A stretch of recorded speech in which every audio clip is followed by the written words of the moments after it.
প্রধান অতিথি হওয়ার জন্য যতখানি প্রিপারেশন, যতখানি লেখাপড়া করা দরকার, ততখানি করার মতো সময় আমাদের থাকে না। কারণ আমাদের কাজটাই এমন যে নিজের চেয়ে অন্যের জন্য বেশি সময় দিতে হয়। আর বিশেষ করে আমি যে মন্ত্রণালয়ের মন্ত্রী, সেই মন্ত্রণালয় এমন একটা মন্ত্রণালয় যারা আমাকে সবসময় দেখতে পায় যতক্ষণ আমি থাকি, মানে আলো থাকি যতক্ষণ।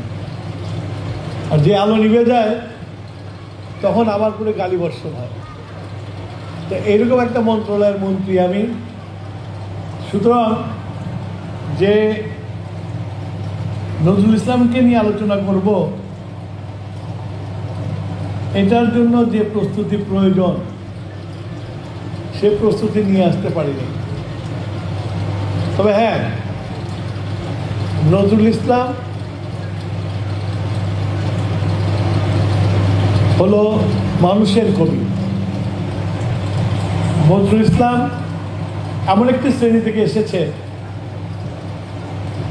যে শ্রেণী ওই সময়তে সবচেয়ে বেশি মানুষ ছিল, মানে আধা পেটে খাওয়া মানুষের পরিবার থেকে উনি এসেছিল। তো তুই সেই জন্যই উনি